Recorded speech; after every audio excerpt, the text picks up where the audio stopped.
Hello everyone, I welcome you all to my channel Manisha Tanwar. सो आज हम क्या डिस्कस करेंगे? Any gases? एक्चुअली अब तक हमने डिस्कस किया है प्रोनाउन के जो बेसिक्स थे वो हमने कवर किए हैं।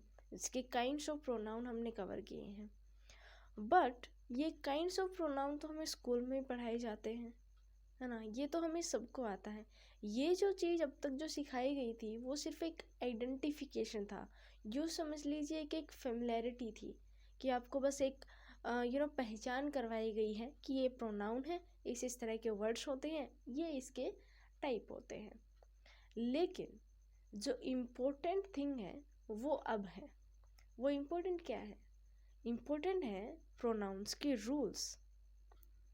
रूल्स जो हैं वो असल में गेम होते हैं किसमें?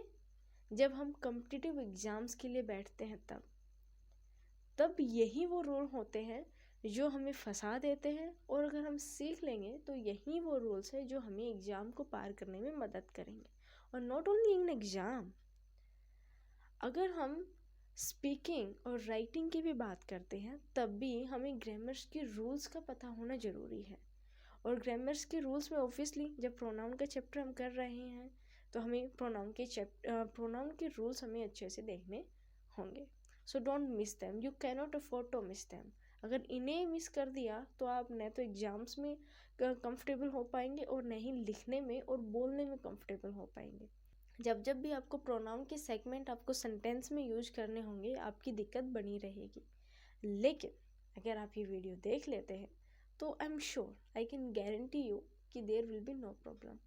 अब यहाँ पे इस प्रोनाउन चैप्टर में हमारे पास 20 या 25 के लगभग कुछ रूल्स है जो हम वन बाय वन कवर कर लेंगे। कुछ छोटे रूल्स हैं तो हम किसी वीडियो में 2-3 रूल एक साथ तैयार कर लेंगे, और कुछ बड़े रूल्स हैं तो एक वीडियो में 1 या 2 ही तैयार कर लेंगे। कुछ इस तरह से करके हम पूरे रूल्स अच्छे से इन डिटेल कवर कर लेंगे ताकि कभी भी किसी भी वक्त किसी भी समय आगे चलकर कोई दिक्कत ना हो और यहीं से आपके सारे डाउट्स क्लियर हो जाएं। Okay, so the first rule says that when the subject of the verb is the receiver of the action is said to be reflected. Such verbs are used reflexively. Tough है? बिल्कुल भी नहीं। अब मेरे साथ बने रहिए, बहुत आसान हो जाएगा। अब यहाँ पे 3-4 वर्ड्स हैं जिनको हमें जानना बहुत ज़रूरी है, जैसे कि सब्जेक्ट है, वर्ब है एंड रिफ्लेक्सिव है। ठीक है, वैसे तो इनको प्रीवियस वीडियोस में भी कवर किया है in detail, but in brief here also. Subject होता है डूअर, मीन्स किसी काम को करने वाला। वर्ब एक्शन मीन्स क्रिया, जो काम किया जाता है और उस काम के लिए जिस वर्ड का यूज होता है उस वर्ड को हम वर्ब कहते हैं। Okay, and then comes reflexive pronoun. Reflexive pronoun को बहुत ही अच्छे से इन डिटेल हमने सेपरेट वीडियो में कवर किया है, क्योंकि ये एक प्रोनाउन की काइंड है। जिन लोगों ने वो वीडियो नहीं देखी है और अभी देखना चाहते हैं तो उनके लिए ऊपर आई बटन पे लिंक दिया हुआ है, प्लीज़ जाके चेक करें और यहाँ पे आपको बहुत ही अच्छे से समझ आ जाएगा। But in brief here also कि रिफ्लेक्सिव प्रोनाउन होते हैं कि possessive adjective plus self. Possessive adjective हमने देखे थे कौन कौन से होते हैं, जैसे कि माई होता है, अवर होता है, योर होता है, हर होता है, हिम होता है, हिज होता है, सॉरी। और इसके साथ जब हम सेल्फ जोड़ देते हैं तब ये बन जाता है रिफ्लेक्सिव प्रोनाउन। ठीक है, जैसे कि माई plus self my self, her plus self her self. Okay, और इन डिटेल अगर देखना है तो आप लिंक में जाके ओके। और अब हम चलते हैं डेफिनेशन को अच्छे से समझने में, अच्छे से ग्रैब करने में, ताकि कोई दिक्कत ना हो। तो इस डेफिनेशन में कहा गया है कि जब कोई कोई डूअर होता है, किसी काम को करता है और जब उस काम का असर वापस से उसी पे पड़ता है तो वो सिचुएशन एक रिफ्लेक्टेड सिचुएशन बन जाती है, और ऐसे सिचुएशन के लिए हम यूज करेंगे रिफ्लेक्सिव प्रोनाउन। अभी भी अगर डिफ़िकल्ट लग रहा है तो मैं एक विजुअल एग्जांपल आपके सामने रख देती हूँ। विजुअल मीन्स कि आप देख पाएंगे। ठीक है, लेट्स सपोज कि आप किसी दीवार के सामने खड़े हैं और आपके हाथ में एक बॉल है, जो क्रिकेट बॉल होती है वो, और आपने उस दीवार पे वो क्रिकेट बॉल मारी है, तो अब क्या होगा? क्या वो बॉल उस दीवार पे चिपक जाएगी? ओब्वियसली नॉट, वो वापस से आपकी तरफ आएगी। तो ये जो वापस आने के जो प्रोसेस है वही रिफ्लेक्ट होता है, ये रिफ्लेक्शन होता है। जो वापस आती है वो वाला जो दौर है, वो वाली जो सिचुएशन है, वो रिफ्लेक्शन होता है। यही इस सेंटेंस में समझाने की कोशिश की गई है कि सपोज किसी डूअर ने किसी काम को किया और उसका असर उसी पे पड़ता है, तो रिफ्लेक्टेड सिचुएशन हो गई। और ऐसे सिचुएशन के लिए हम रिफ्लेक्सिव प्रोनाउन का यूज करेंगे, सिंपल। अगर अब हम इसके एग्जाम्पल्स देखेंगे, लेकिन उससे पहले इस रूल को थोड़ा और भी आसान बनाने के लिए कुछ वर्ब्स यहाँ पे आपके सामने लिस्ट आउट कर दी हैं। उन वर्ब्स को आप देख लीजिए, आपको बहुत अच्छे से समझ आ जाएगा। ये वर्ब्स हैं जैसे कि इंजॉय, फील, कंफर्टेबल, अवेल, अक्विट और मैनी मोर, है ना। इस तरह की और भी बहुत सारी हैं, वो मैंने लास्ट में एक और स्लाइड बना दी है। अगर किसी बच्चे को ज़्यादा वर्ब्स तैयार करनी है तो वहाँ से कर सकते हैं। वो ज़्यादा मैंने क्यों दी हैं वो भी मैं आपको बताती हूँ, यहाँ पे मैंने कम क्यों दी हैं। अब यहाँ पे ये दो वर्ड्स कुछ नए हैं, शायद कुछ लोगों के इनके मीनिंग नहीं पता होंगे। वो दो वर्ड हैं जैसे कि अवेल और अक्विट। अवेल मीन्स होता है किसी चीज़ का लाभ उठाना, okay.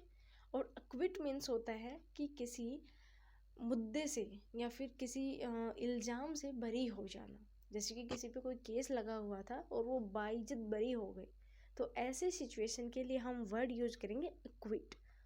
For example, he equity from all the charges, ठीक है, वो सारे इल्ज़ामों से बरी हो गया।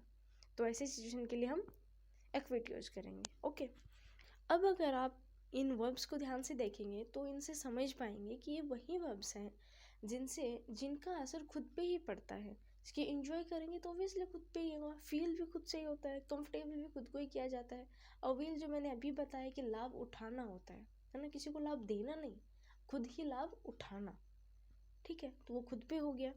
अक्विट भी खुद को ही बरी कर लेना, ठीक है, बरी हो गया, तो उसका असर भी है खुद पे ही पड़ा है।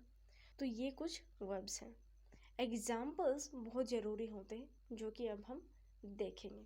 So the first example is that you should avail your self of every chance in life. What does it mean? You should, तुम्हें करना चाहिए क्या? Avail your self, avail means लाभ उठाना चाहिए, किसके लिए? योर सेल्फ, खुद के लिए, ठीक है। ऑफ एवरी, ऑफ मीन्स का या से, ऑफ एवरी चांस की, of every chance in life, life के हर एक मौके का तुम्हें फ़ायदा उठाना चाहिए, ओके। अब हमें यहाँ पे समझना ये है कि इसकी सेंस क्या निकलती है, कि जब लाइफ में कोई अपॉर्चुनिटी आती है, कोई अवसर आता है, तो ऑब्वियसली हम उसका एक्शन करके ही तो उसका लाभ उठा सकते हैं। बैठे बैठे तो हमें कुछ नहीं मिलता, और जैसे ही हम एक्शन लेंगे तो उसका लाभ हम पे आएगा, है ना, उसका असर हम पे आएगा। तो सिचुएशन आ गई समझ, है ना, कि एक्शन तो होगा ही होगा। तो ऐसे सिचुएशन के लिए हम योर सेल्फ, जो कि रिफ्लेक्सिव प्रोनाउन है, वो हम ऐड कर देंगे, ठीक है। अवेल आया, लाभ करने का था, और योर सेल्फ लगा दिया। लेकिन अब क्वेश्चन बनता है कि यहाँ पे योर सेल्फ ही क्यों आया, यहाँ पे हिम सेल्फ क्यों नहीं आया, माई सेल्फ क्यों नहीं आया, हर सेल्फ क्यों नहीं आया? तो ये जो है कि कौन सा पजेसिव प्रोनाउन यूज होगा वो डिसाइड होता है सब्जेक्ट से। तो यहाँ पे सब्जेक्ट क्या है? यू, जो सेंटेंस के स्टार्टिंग में होता है या फिर जो काम को कर रहा है, ओके। तो ये कंफर्म हो जाता है। जैसे ही यू आया तो योर सेल्फ होगा, अगर आई होता तो माई सेल्फ होता, हर होता, सॉरी, सी होता तो हर सेल्फ होता, ठीक है। ये टेबल बना के मैंने प्रोनाउन की लिस्ट जो है वो आपको दी थी स्टार्टिंग के कुछ वीडियोस में। जिनको दोबारा भी ये टेबल देखनी है, जिनको नहीं पता है, इस वीडियो के एंड में मैं उस वीडियो का लिंक जो है वो डाल दूंगी, आपको क्लिक करते ही वो वीडियो मिल जाएगी, ठीक है। बहुत ही अच्छे से समझाया गया था, बहुत ही अच्छे से मैंने बहुत ही ब्यूटीफुली इस टेबल को बनाया हुआ है। तो वहाँ से आप समझ पाएंगे कि जिसके सामने जो वर्ड लिखा हुआ है वही आएगा। यू के सामने योर सेल्फ लिखा हुआ है तो योर सेल्फ ही आएगा, okay. And now the next example, okay, the next example says that make और गेट योर सेल्फ कंफर्टेबल। ठीक है, इस सेंटेंस को समझने के लिए आपको अपनी मेमोरी पे थोड़ा सा जोर देने की ज़रूरत है, थोड़ा सा, कि अगर आप कोई मूवीज़ वगैरह देखते हैं या कोई सीरियल या ओबियसली कोई अम, या फिर कोई वैसे भी सोशल मीडिया पे कोई वीडियो देख लेंगे जहाँ पे किसी पार्टी का सीन चल रहा है और वहाँ पे आप देखते हैं जो पार्टी का होस्ट होता है वो अपने गेस्ट को ओबियसली कहता हुआ मिलता है कि make your self comfortable, please get your self comfortable, please enjoy your self, है ना। इस तरह के वर्ड्स वो पार्टी का होस्ट जो है अपने गेस्ट के लिए यूज करता है। ठीक है, अब तो ऑब्वियसली वो खुद ही करेंगे ना, सब चीज़ों को देखेंगे, तो यहाँ पे वो खुद को कंफर्टेबल कैसे करेंगे? एक्शन क्या होगा कि वो चीज़ों को देखेंगे, अपने मन को थोड़ा खुश करेंगे, है ना। तो असर किस पे आया? खुद पे ही आया। तो यहाँ पे कंफर्टेबल के साथ हो गया योर सेल्फ। ठीक है, तो जैसे ही कंफर्टेबल आया हमने योर सेल्फ लगा दिया, क्योंकि काम का असर खुद पे ही पड़ रहा है। अब मैंने मेक और गेट क्यों लगाया है? तो यहाँ पे ना दोनों ही सेंटेंस फिट हैं, दोनों ही वर्ड्स इन सेंटेंस में फिट बैठते हैं। चाहे हम मेक यूज करें तब भी ये सेंटेंस सही है और गेट यूज करें तब भी ये सेंटेंस सही है। ठीक है, आजकल गेट जो है वो ज़्यादा ट्रेंड में चल रहा है। ये ट्रेंड की बात होती है कि कब कौन सा वर्ड ट्रेंड में चल जाता है, तो उसके हिसाब से भी इंग्लिश के वर्ड्स जो है इस इंग्लिश के सेंटेंसेस फ्रेम होते हैं। ठीक है, तो आपको जो अच्छा लगे, जो आपको समझ आए वो आप यूज़ कर सकते हैं, देयर इज़ नो इशू। ठीक है, अब यहाँ पे आप देखेंगे कि योरसेल्फ तो लगा है लेकिन सब्जेक्ट में यू तो नहीं है, जैसे कि पहले वाले सेंटेंस में था। अब उसको ना होते हुए हम योरसेल्फ का कैसे यूज कर सकते हैं? ये सेंस हम कहाँ से निकालेंगे? तो ये सेंस हम इसको सेंस ही निकाल के करेंगे, ओबियसली समझ के ही करेंगे कि जब होस्ट अपने गेस्ट से बात करता है तो आई तो कहने से रहा, ही तो कहने से रहा, ओबियसली वो यू ही कहेगा। जब सामने किसी से बात हो रही है दूसरे पर्सन से तो वो यू ही कहेगा। तो यहाँ पे यू जो है वो हिडन है, जो सब्जेक्ट जो है वो हिडन है। तो हम उस हिडननेस को समझते हुए डायरेक्टली योरसेल्फ का यूज कर देंगे। Okay, and now let's have a quick recap. Today we cover the rule of pronoun. Rule में हमने क्या पढ़ा है कि डूअर किसी काम को करता है और उसी पे अगर काम का असर पड़ता है तो उस सिचुएशन के लिए हम रिफ्लेक्सिव प्रोनाउन का यूज़ करेंगे। Reflexive pronoun my self, her self, him self ये होते हैं। हमें सिचुएशन देख के समझना है कि यहाँ पे रिफ्लेक्सिव प्रोनाउन यूज होगा। ठीक है, और उसके साथ हमने कुछ वर्ब्स भी दी हुई हैं। ओके, और अब अगर आप यहाँ तक बने हैं तो मैंने जैसे कि कहा था कि मैंने कुछ वर्ब्स और भी ऐड की हैं, वो आप याद कर सकते हैं। वो वर्ड्स आपके सामने हैं, ये हैं जैसे कि एब्सेंट है, रिकनसाइल है, amuse, resign, avenge, revenge, exert, apply, adapt, adjust, pride etcetera. अब ये वर्ब्स मैंने यहाँ पे क्यों दी हैं? ये मैंने आपको एक्स्ट्रा दे दी है इसलिए कि आपको ये सेंस निकालनी ना पड़े कि किस सिचुएशन में हम रिफ्लेक्सिव प्रोनाउन का यूज़ करेंगे। आप अगर 2-3 बार इन वर्ब्स को याद कर लेते हैं, 2-3 बार इनका रिवीजन करेंगे तो बहुत अच्छे से आपके दिमाग में ये सेट हो जाएंगे और उसके बाद आपको सिचुएशन में ज़्यादा डूबने की ज़रूरत नहीं पड़ेगी। अब जैसे ही ये वर्ब्स आपके सामने आएंगे आप ऑटोमेटिकली समझ जाएंगे कि हाँ, यहाँ पे रिफ्लेक्सिव प्रोनाउन ही यूज होगा। ओके, और जैसा कि मैंने आपसे कहा था अगर रिफ्लेक्सिव प्रोनाउन को समझना है तो ऊपर आई बटन पे लिंक दिया हुआ था, और जिनको वो प्रोनाउन की टेबल समझनी है वो अब वीडियो के एंड में आपको वो वीडियो मिल जाएगी। ठीक है, तो वहाँ से आप देख सकते हैं। और वन मोर थिंग, मुझे पता है कि मैंने ये बहुत दिन में डाली है, बहुत इनकन्सिस्टेंट रह रही हूँ मैं, कुछ प्रॉब्लम चल रही थी मेरी लाइफ में जिनकी वजह से मैं कंसिस्टेंट नहीं रह पा रही थी, but I promise from today onwards I will be there each and every day with you.